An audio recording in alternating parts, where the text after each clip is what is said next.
Hi, I'm Debbie Georgatos. Welcome to my show, America, Can We Talk? Today, we're going to talk about the embassy attacks, Baghdad versus Benghazi. We have in studio Congressional candidate Beth Van Duyne. Can't wait to have you meet her. The launch of Evangelicals for Trump tomorrow in Florida, and Buttigieg needs to learn America again. And finally, I'll tell you why these stories matter to you. Stay tuned.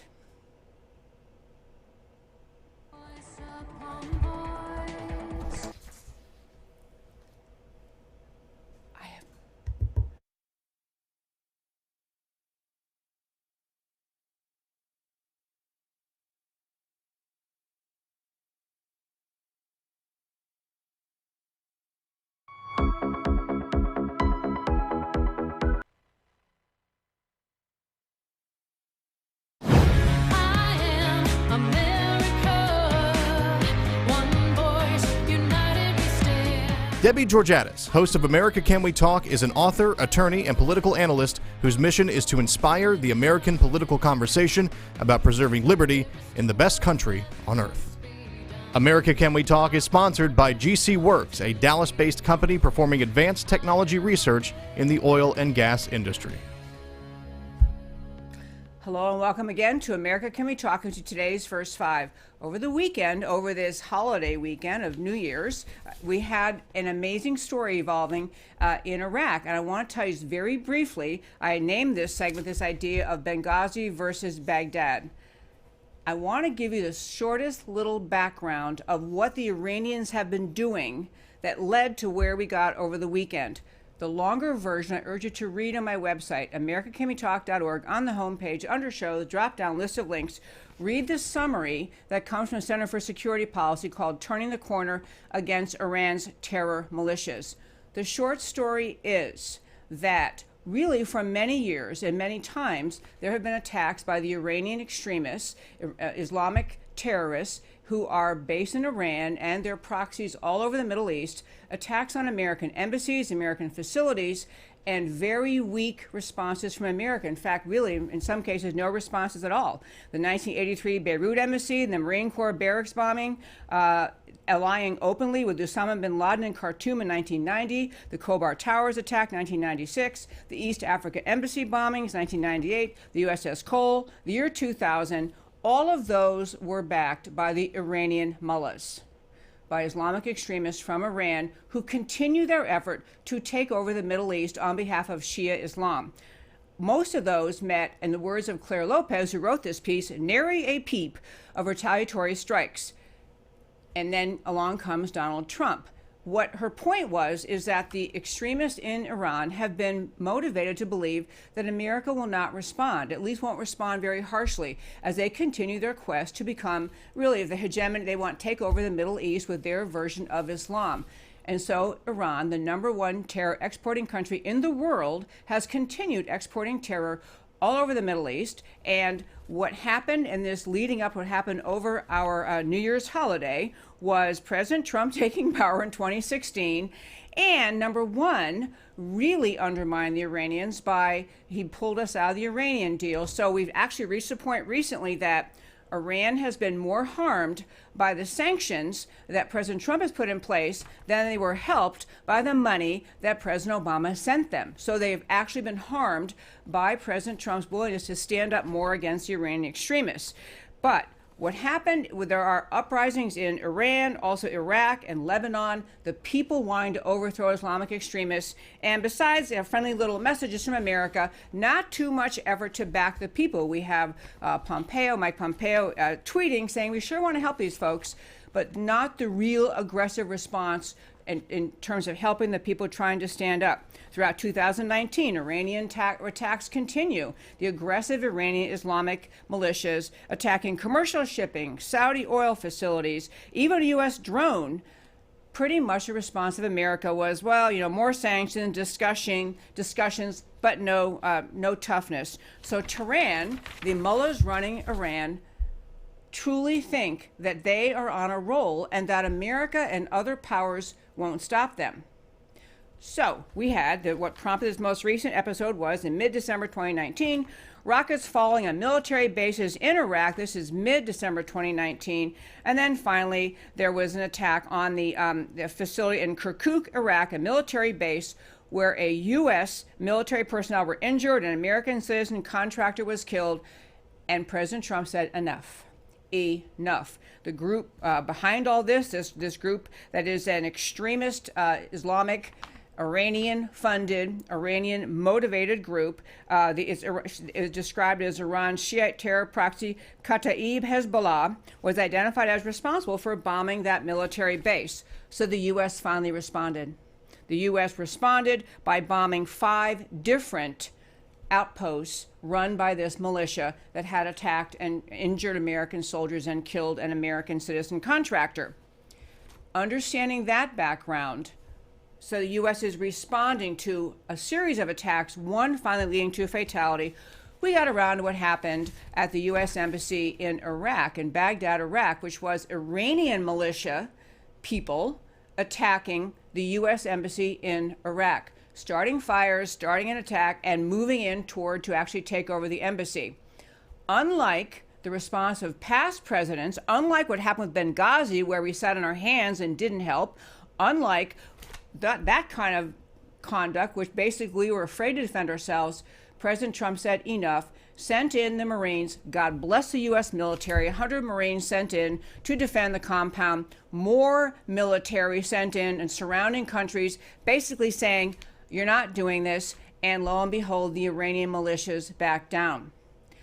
I'm going to close out the first 5 by saying this. We've talked on the show many, many times about the idea that within the religion of Islam, within the core of what Islam teaches in the Quran, in the various hadith that describe what the founder of Islam, Muhammad, said to do, the order that to be a devout Muslim, you must work to spread Islam by force or manipulation. You must do that to be a devout Muslim.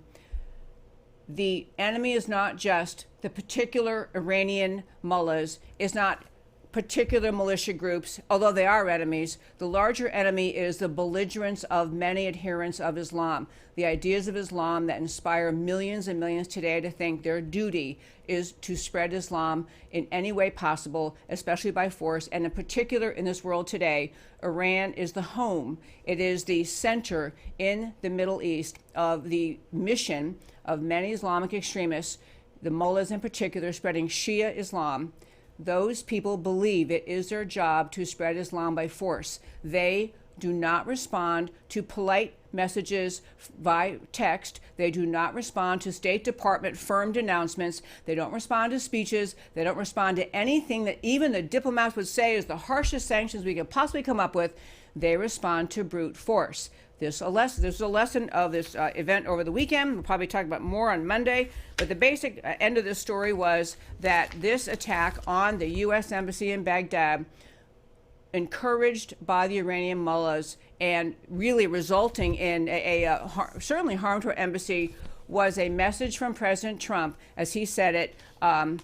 This isn't a warning. This is a threat. He's telling them, folks, no more. We're not going to put up with this. And for those people who worry that President Trump is a little bit too aggressive and maybe he talks tough and maybe he should talk nicer, there is no way to rationalize, to reason, to negotiate with people who are motivated by the foundational idea in Islam that you must force Islam on the world. The only thing they understand is brute force. Thank God for President Trump, who sent that message. And that, my friends, is today's First Five. Well, as we started the show, I mentioned we have a guest in studio, Beth Van Duyne. She is a candidate for U.S. Congress. I want to have her, she's actually, I will tell you, she's right here, not in my district where I live, but close by where we are in North Texas, in the Dallas area. She's been on this show before, I can't remember why, probably when you were mayor of Irving. But in any case, we're going to talk about, she's running for U.S. Congress as Congressional in District 24. It is a very exciting race. We have, I think the Democrats think they might take this seat. In Texas, we're saying not so fast. So I want to introduce you to Beth Van Duyne, have her talk about why she's running for Congress. And I want to be sure and tell you, she is among the four GOP women running for U.S. Congress that are calling themselves a conservative squad. This is to challenge the AOC-led left-wing socialist squad that seems to have taken over the Democrat Party in Washington.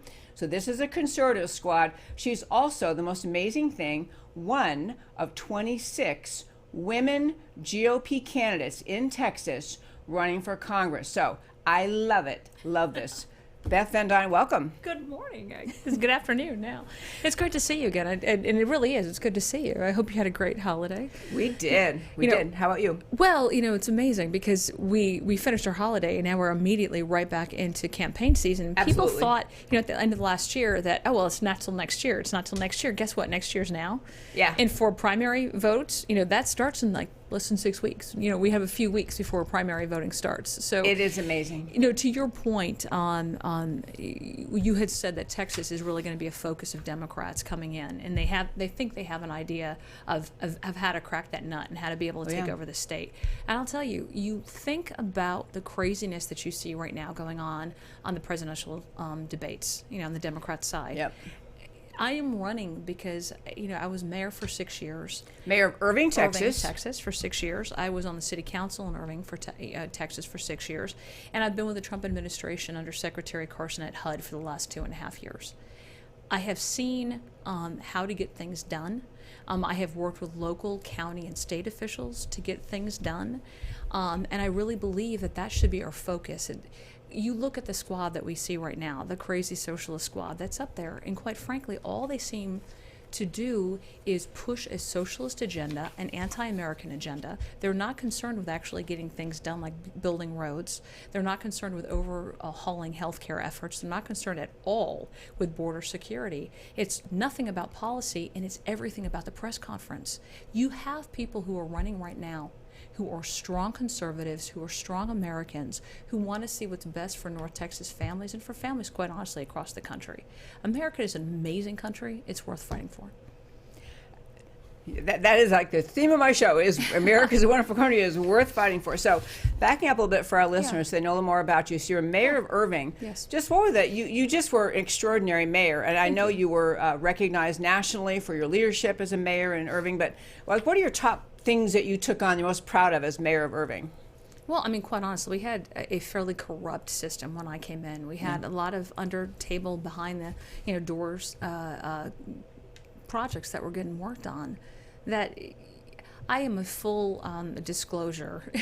I think negotiations have to take place outside, and when you have behind the scenes negotiations that really harm citizens, really take advantage of taxpayer dollars, and you don't hold elected officials accountable, I think it's a disgrace.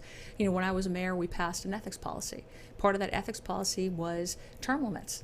I'm a strong believer in term limits. We also passed that if you're voting on vendors coming to the city, those vendors can't pay to be part of your campaign. They can't give you campaign contributions. Other things that we did in the city was really focused on economic development, bringing companies in, getting a lot of buildings and increases to our commercial tax base.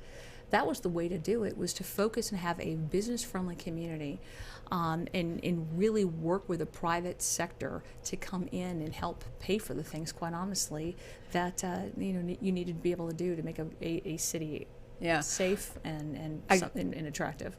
Beth, I want to jump in about that, because that's really a parallel to what President Trump is doing in the national economy. The idea of, is your way to make sure that families have food on the table and a roof over their heads and clothes for the kids, and can they buy the kids a soccer uniform for next year? The question of the left is, or the mission of the left seems to be, find some government program to fund. And the conservative, or just free market answer, the American answer is, bring in businesses that give people jobs, that instill a sense in people, I can be self-reliant. Yes. I can take care of my family. City level, same as a Trump level. Do you agree with that analogy? Absolutely. We have seen it work at a government level, and we can do it again. You think about the things that Trump has been able to accomplish. Not only, and to me, one of the main things is all of his conservative federal court appointments. That is so important. But also things like trade agreements.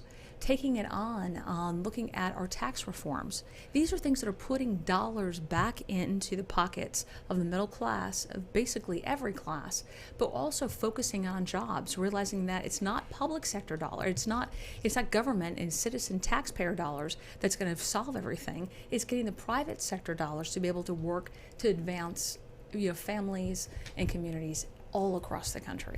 And that's why, for example, your contrast, because you are part of the conservative squad, and the contrast with the leftist squad. Meat and potato issues that people care about, that they want their elected officials focused on.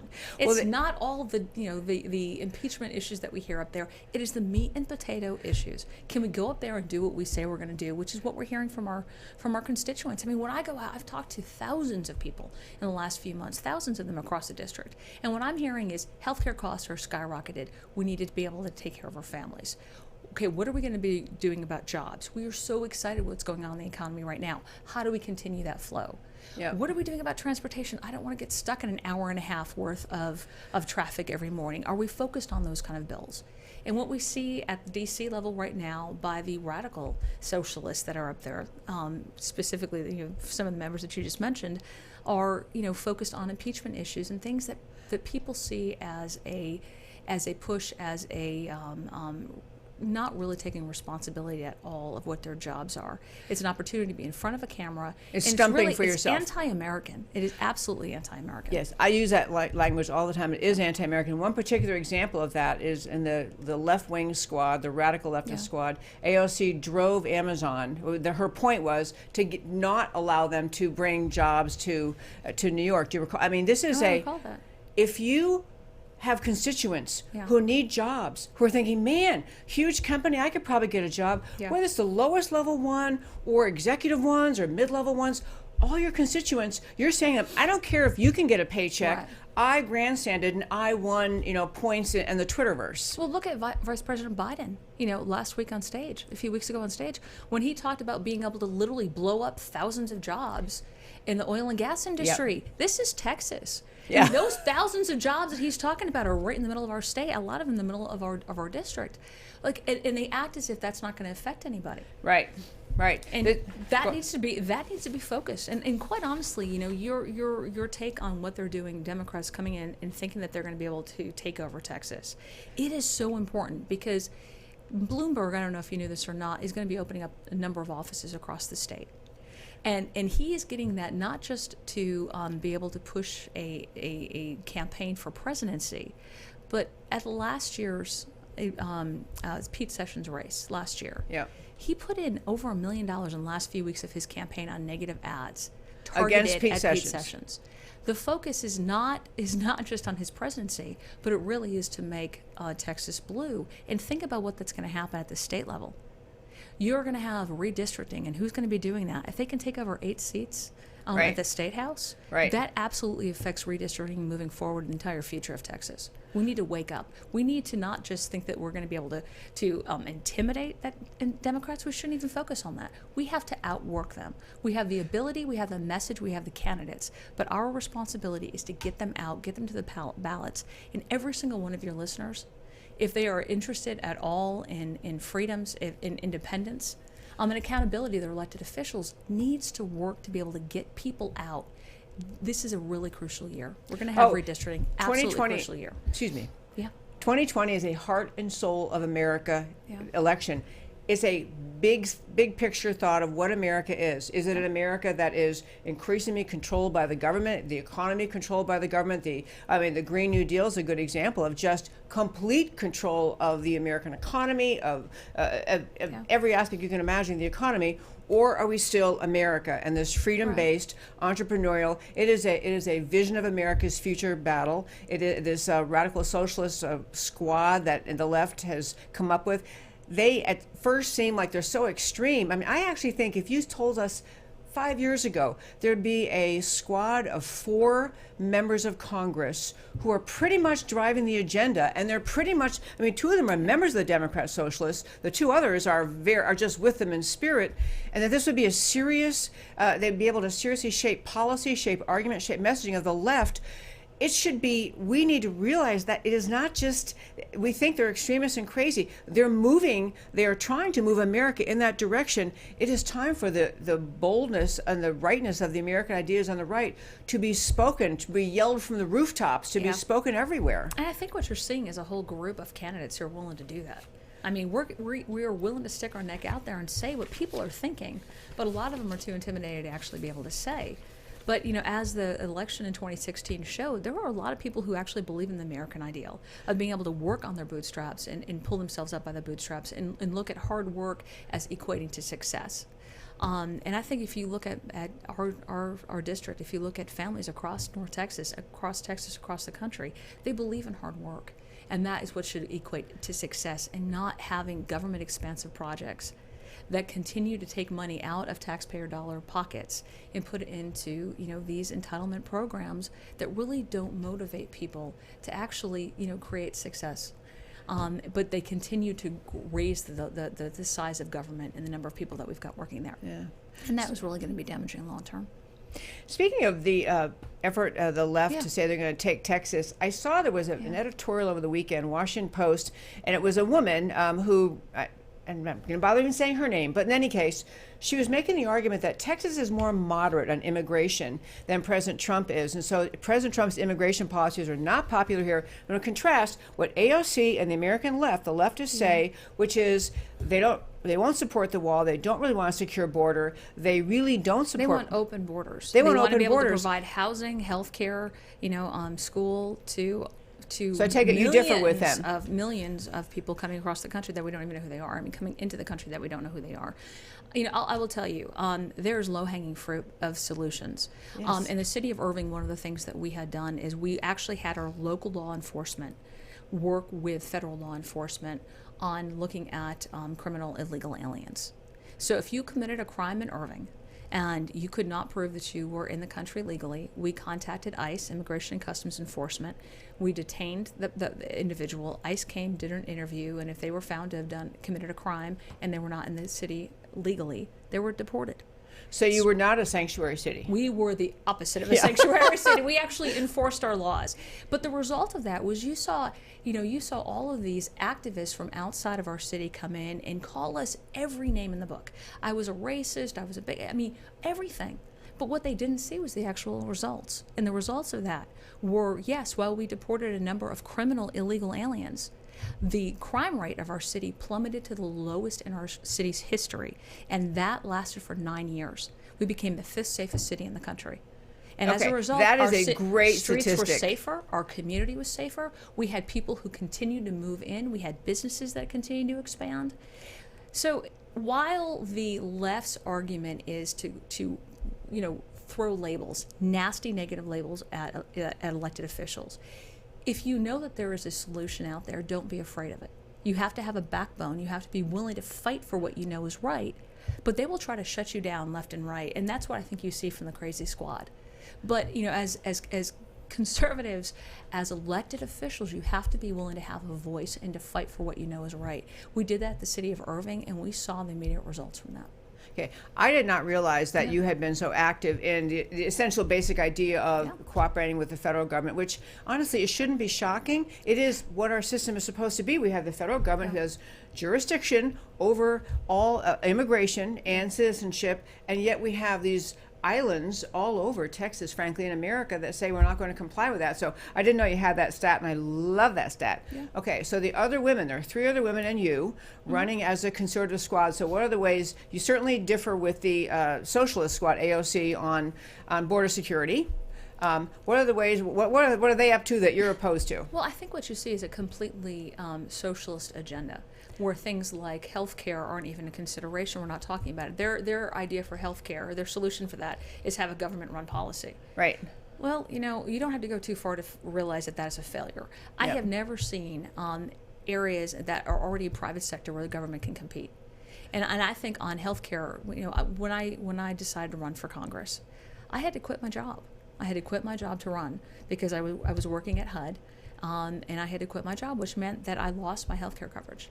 So I'm now paying $1,200 a month with $6,000 deductibles. It's the biggest bill I have for a month for a product I never use. Right. And most people, I don't know how they can sustain that that cost. But on healthcare alone, what are some of the solutions? Well, maybe expanding our ability to be able to use our health savings accounts. Right. Maybe looking at being able to buy across states, across state lines for products. Increasing the number of products, competitive products that are out there by the private sector that are offered. Yep. Right now, I'm paying for prostate cancer care. Thank goodness, yeah. I probably will never need prostate. I'm paying for OB/GYN care. I don't plan on having any more kids, but can I buy what I need instead of having to have everything forced on me? Those are meat and potato issues I think normal people want to listen to. What you're seeing up there right now by really the radical wing of the Democrat Party, Socialist Party that seems to be running things, is open borders, no accountability. Government's going to come and take whatever problems that we have, government can solve. And by the way, we're going to tax everybody to make sure that's done. Businesses are bad, jobs are bad. And really America is bad. It's this guilt mentality that if you live in this country and you want to fight for this country, that you're somehow a label. And I think what we're trying to respond is we have normal people in the Republican Party in our country that are willing to fight for our values. And those values are regular issues that normal people want to talk about. And that is the small, tiny segment of what a government should be doing. Let's focus on that. I think what you also see is people who are willing to put their necks out on the line and say, we're going to have a backbone, we're going to fight against it, and we're not going to be intimidated by name calling. Because we realize at the end of the day, people are interested in policies, they're interested in negotiations occurring, and they're interested in safe communities, access to health care, access to jobs, a strong economy, and strong border security. I love all that. Beth, before we went on air today, we were talking about the Women's March, which Yes. is actually going to began the year that President Trump was sworn in. They had a Women's March, and they have it every year. They're having it again this year. It's on Saturday, January 18th in Washington. The next day is Sunday across the country in cities and towns, big and small. I looked at Women's March website again this morning to remind myself, and I tell you that part of the reason the whole Women's March thing bothers me is because the message of calling themselves that is saying whatever we stand for is the right thing for women to stand for. They're trying to co-opt women or signal we own the women's vote. We, the radical leftists, own the women's vote. We decide what women stand for, and women sign up. And I think you and your conservative squad and the 26 GOP candidates in Texas, women candidates in Texas, are all saying, not so fast. The Women's March doesn't speak for me. So what's your sense of the Women's March? Well, I'll tell you, when I was in D.C. with my daughter, when President Trump got at his inauguration, and the next day was the Women's March, and I wrote about it, and on my way to the airport, we went downstairs, and there was a woman wearing a sign that said, "I am afraid." And that was the big message that they wanted to promote for the Women's March. And I remember having this long conversation with my daughter on the way to the airport about, this is not what the women's movement was ever meant to portray. Women are strong. We are fierce. We are independent, and we are a force of nature. It is not we are afraid. It is we are fighters, and we have the ability, we have the intelligence to be in the commitment and the dedication to be able to do these things and be able to compete on a basic level, at any level, with anybody. I was the first woman who was elected mayor of the city of Irving. I'm the only woman who's ever been elected mayor of the city of Irving. I not once ever talked about my gender as a reason why I should be elected. I said, vote for me because I'm dedicated. I have a vision that you can get behind. I have the best interest imaginable for our city, and it's something that you believe in and you're willing to fight for it.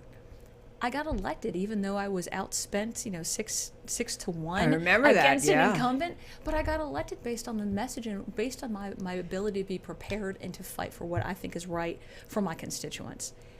Women are willing to do that, but everybody's willing to do that. When we sit here and we divide up our population, it is the exact opposite of what we should be doing. We are Americans at the end of the day. We should all be fighting for values. It doesn't matter if you're a woman, if you're a man, if you're black, if you're white, if you have come here from a different country, if you're a different religion. We all have things that make us Americans.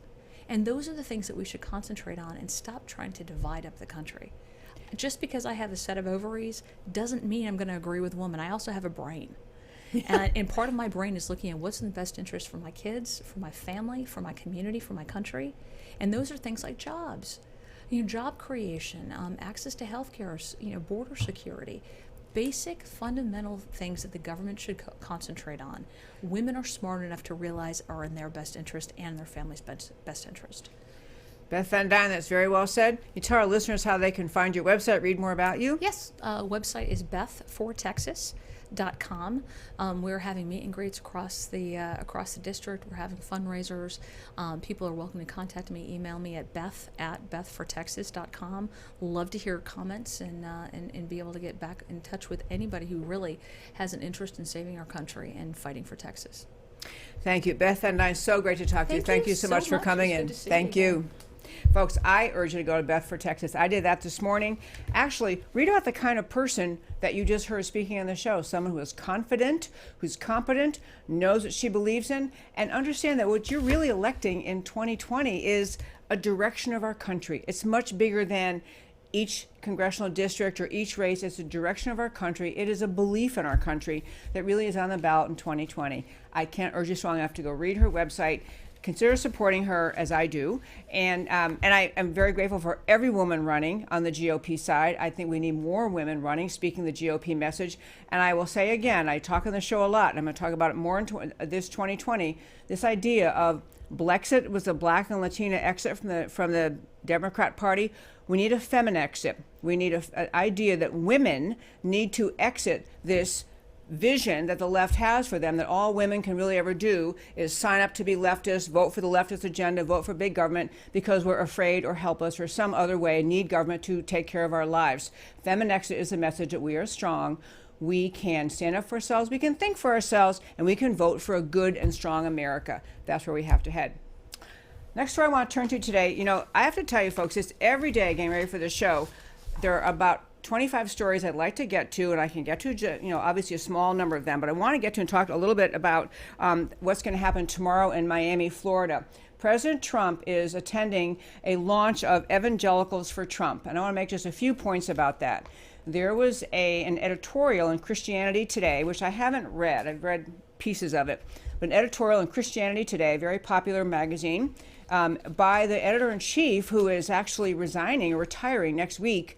But he wrote an editorial essentially arguing that President Trump should be removed from office based on this whole farce of the Ukrainian, the impeachment and the whole argument what happened with the Ukraine. We've talked about that story many times in the show. I'm not going to go back and cover it again, but I do want to cover the idea that in Christianity Today, the editor thought that the argument that because President Trump had been accused of this, he was urging the president be removed from office by the Senate based on the articles of impeachment the House issued, when if you paid any attention to them at all, you realize there's absolutely nothing to this impeachment. It is just, as actually was admitted again recently by Texas Congressman Al Green, who said in some interview recently, yeah, you know what, we're actually going to, we had this impeachment planned before he was sworn in.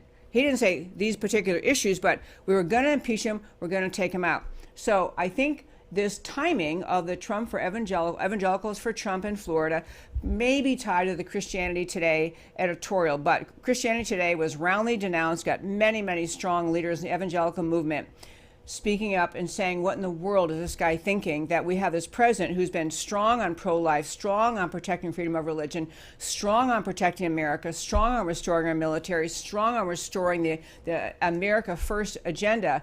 He's the one that you want Christians to attack. So Christianity Today was really roundly criticized, as they should have been, for running the editorial.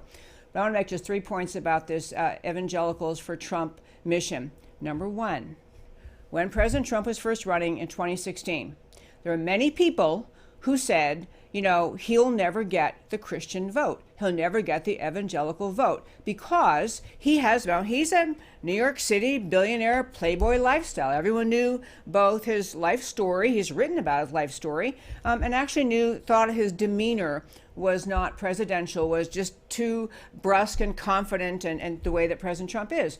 So initially, many evangelical Christians thought they could not support him. And some leaders in the evangelical movement came out and said, we can't support this guy. Look at the life he's led. He's done this, he's done that.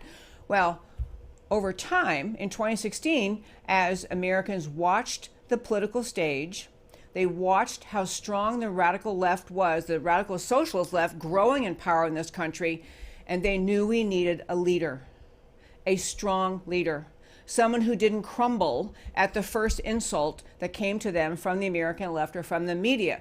So President Trump occurred to people, even the evangelical movement, like, maybe this is the guy we need right now. Maybe this is the guy we need right now, because he is at least going to fight. He does not let the media or the left shut him down or silence him. So slowly, some of the evangelical support moved from other candidates toward President Trump. Number two, and eventually, literally, President Trump brought along much of the evangelical vote to his side. Number two, what President Trump has done since he has been president to support the mission of many evangelicals in this country, many evangelicals who want to see a president supporting life. So they like that a president is not trying to help Planned Parenthood get more taxpayer dollars. They like a president who's speaking up for religious freedom, who is denouncing the attack on religion in America from many entities on the American left. They want a president who speaks of the Judeo-Christian founding of this country. They want a president who denounces socialism, which is at its core utterly contrary to the idea of America as founded. They want a president who will speak up for America. So people have, on the evangelical side, have come along to see that this president really was, whatever his life story was before this is a president who will stand for the values that they care about and the issues they care about. And the third point about President Trump is I think you have many Americans more awake than they ever were before in recognizing how radically left today's Democrat Party has become. We don't really have many people you can describe as just liberals but on the American playing field. The radical socialist left in this country has overtaken the Democrat Party. You have one of the top contenders on the Democrat side for the presidential nomination, an avowed socialist. And by the way, Bernie Sanders is moving up again in polling.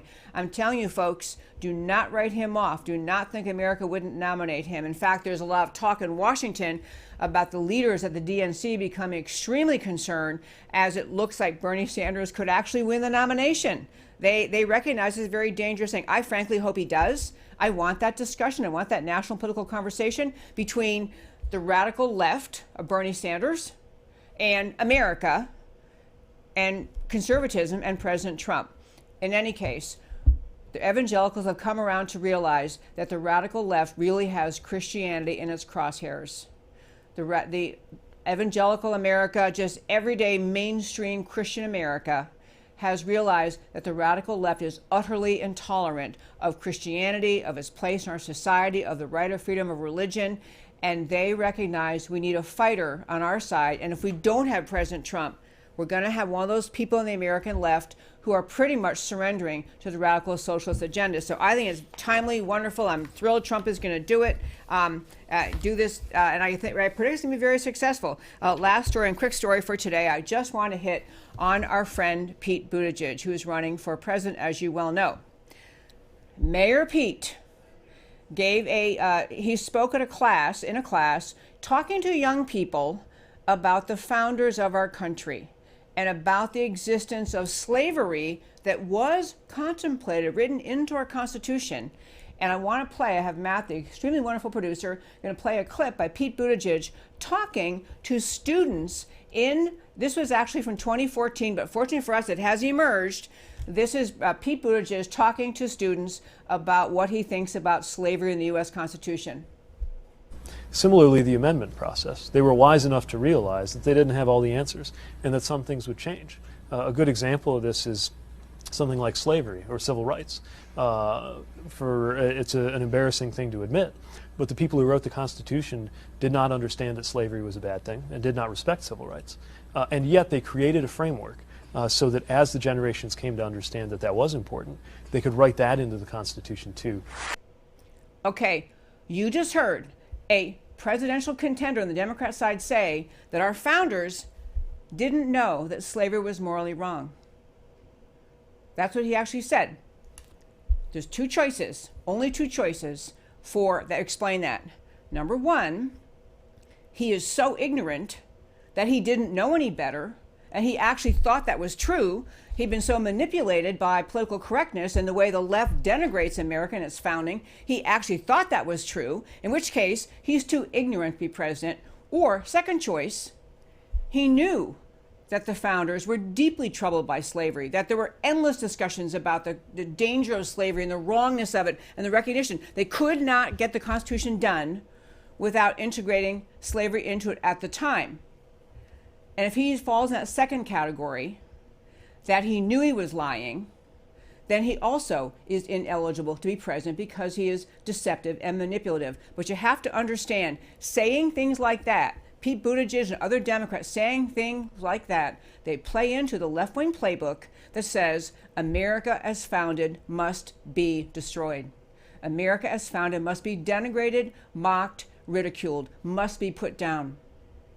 So he's either too ignorant to be president or too dishonest to be president. But in the great state of Texas, we have Senator Ted Cruz, who managed to issue a series of 6 tweets responding to Buttigieg on this very point. Understand, and I may not read all 6, but I'll read a couple of them, but understand this. Our founders were deeply troubled by slavery. They actually recognized it was inconsistent with the very idea they were founding the country on, that all men were created equal. But to get America to be a country, to come together, to have a constitution, they had to contemplate slavery's existence. They had to write it in. And they, as Buttigieg did acknowledge, they had a process put in place at the time to amend the Constitution. And obviously, as we all know, we had the Civil War fought, 100 years later, to remove slavery, or the result of the Civil War was to remove slavery, to end slavery, to say you cannot be in our country.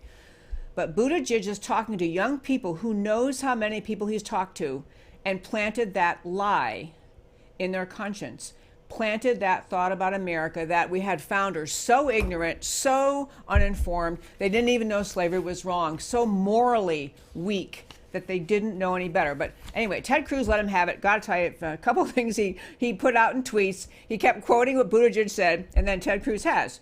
Slavery is an evil of colossal magnitude, and I am utterly averse to the admission of slavery into the Missouri territories, it being among my first wishes to see some plan adopted by which slavery in this country may be abolished by law. John Adams, founding father, second president.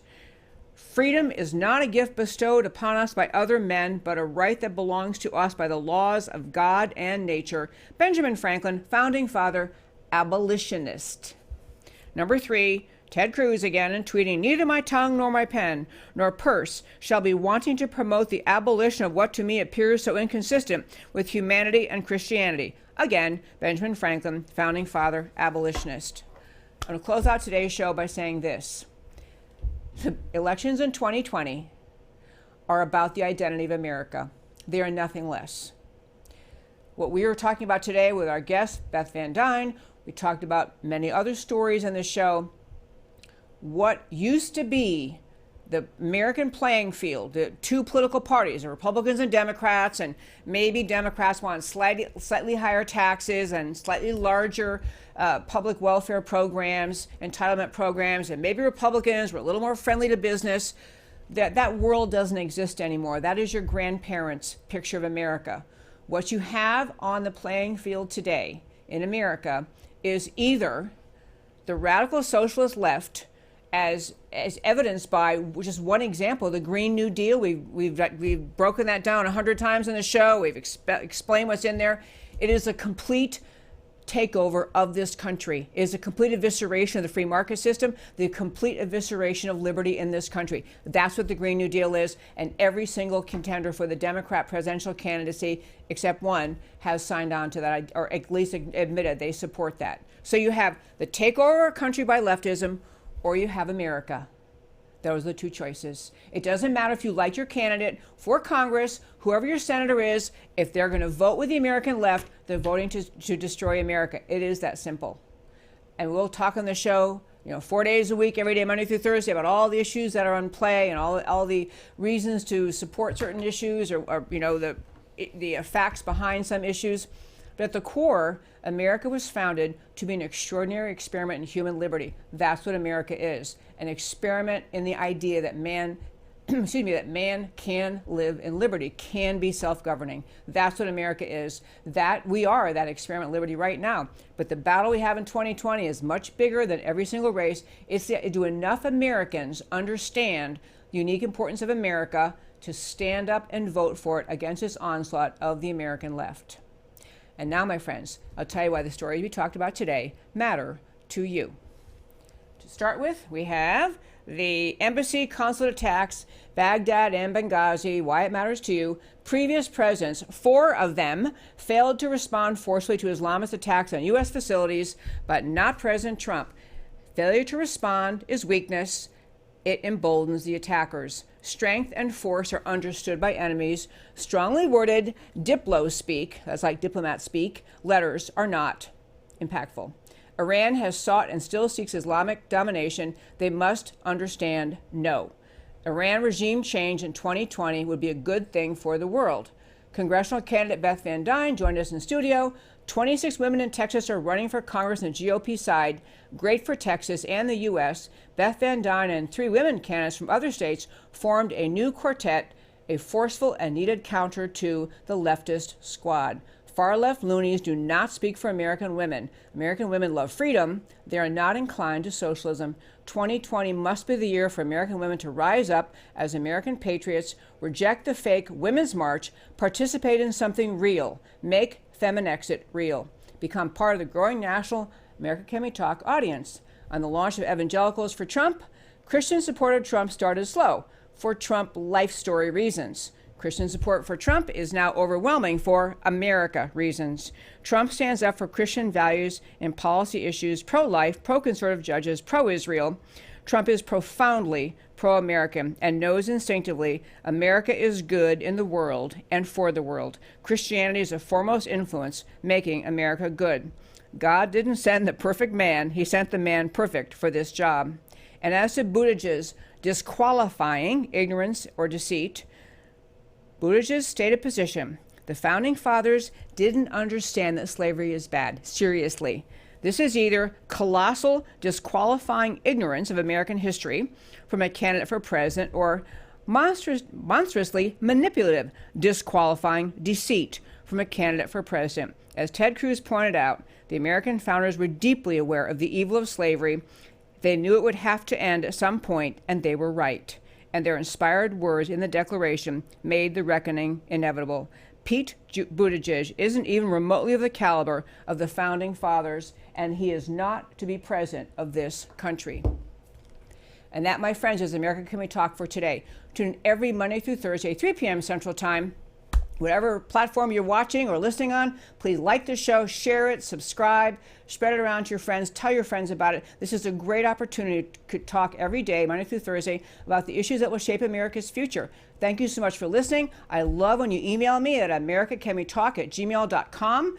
And we're starting a new feature on our website next week. I'm going to publish some of the listener feedback, not with your names, but just, Susie from Alabama, because I get extraordinarily tender and sweet and wonderful letters from men and women all over the world about this show. And I want to share them with you and really celebrate how the show is growing and your impact, and in your sharing the show and your writing to me is just extraordinarily, I'm very grateful for it. So thank you so much. So tune in every day to speak up for America, because America matters. I'll talk to you next time.